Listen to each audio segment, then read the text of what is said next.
Hello, this is Colby Alsop. I am currently going to give a little presentation on my nonprofit, which is called Lifting Hands International. So this is a local nonprofit company that is in my area that I've actually done a few things with and been able to find out more with doing this project. So it's been really interesting to be able to know um, all the little details of all the things that they do. So first off, we're going to go over what their mission statement is. Now, their mission statement is to provide aid to refugees both at home and abroad. No politics, just simple humanitarian work. Um, and now we're going to define what a refugee is. So a refugee is someone who has fled from war, their home country from due to war, violence, conflict, persecution, and they've had to cross international borders in order to find help that they need. And this can be due to so many different issues. Most of the time, it is due to conflict with their home country, which is a war with another country, or maybe internal conflict or things like that. Um, and due to the rushed nature of them leaving the country, they don't usually have much of anything. They have only the clothing on their back. They don't have their home, they don't have their job, they don't have any income, they don't have any resources. They've had to fled in a rush because it was desperation to be able to save their own lives. And so, of course, what Lifting Hands focus on doing is be able to provide help for them. And so what they need a lot of the times is just supplies. So they need basic living supplies, um, and be able to have that sustainability to be able to continue to live wherever or whatever country they end up in, which can be a variety of different ones. And so these are some of the different um, countries and the different refugees that Lifting Hands has helped. The most recent one, I think people, besides the most recent war that broke out this last week, there is the Ukrainian war that started. Um, and that made it so that there was a lot of Ukrainian refugees. And this organization has been around since 2016, so there's been lots of other refugees during that time. Um, in Afghanistan, Syria, forgive my pronunciation, Yazidi, Rohingya, Central America, and internationally displaced Somalians. So the refugees in transit, I kind of have that off to the side. So that's those that have fled their countries and currently have no home country to reside in.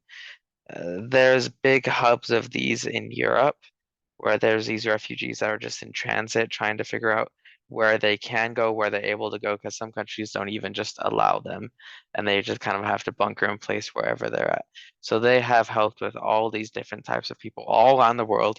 They're a very international company, which has led to many huge successes. They have a huge influence around the world. They have donated like millions of supplies and items and essential things.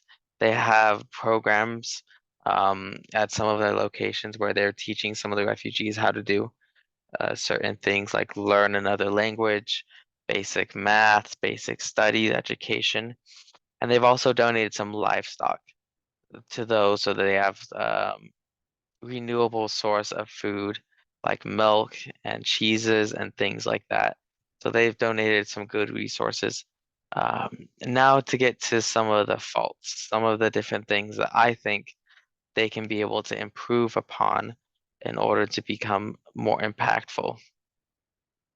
So most of their supply and most of their resources come from just straight donations, which is not always a reliable source to get the income from. It is one that is fantastic and you do need to do, but it's never consistent on how much you'll get each year and a consistent source of income. So that makes it so it's really hard in order to plan future events and future ambitions because you constantly have to go and seek donation and financial aid and things like that. And I think that's a really big fault. Um, Another thing is business classes being taught at the refugee support education centers. And I thought I will get into more of why that is a fault in the next slide. So these are some of my recommendations to be able to help them more specifically be able to fix the faults that they have in the different company. Um, of course, this finding sustainable income, because they need to be able to figure out a way to be able to have it more consistent. And the ways to have it more consistent is to be able to maybe have their stories made more aware, made more given to the people.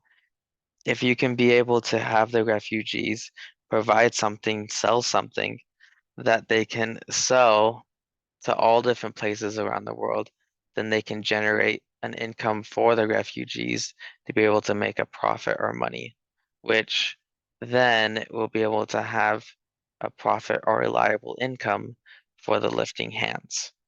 And this would be maybe simple things like being able to make little bracelets or being able to um, convert certain items into other items to be sold. But focusing on the refugee story is the biggest goal of these items because that's what the biggest goal is to be able to help them. Um, and when you're able to do these certain projects where the refugees are able to sell items that they're making, it's important to be able to be teaching these business classes.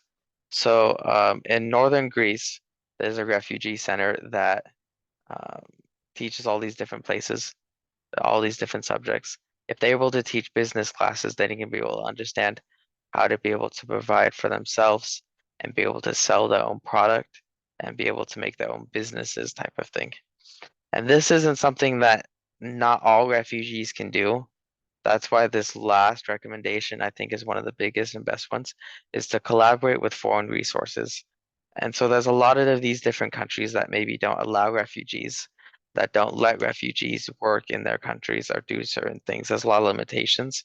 If you're able to collaborate with these different countries on ways to be able to provide these refugees job placement, housing, and things like that, they can be able to be more of an asset for these countries than a hindrance, which can be able to make it so they are more sustainable. They can be able to provide for themselves. They can be able to help other refugees in similar situations. If the goal here is to help them be able to stand on their own feet. And if they're able to know how to make money, find a job, have a home, then that would be the mission accomplished for lifting hands. Okay, these are some of the information that I was able to find it. Go to Lifting Hands website. They have a wonderful um, website that has a lot of their really good stories.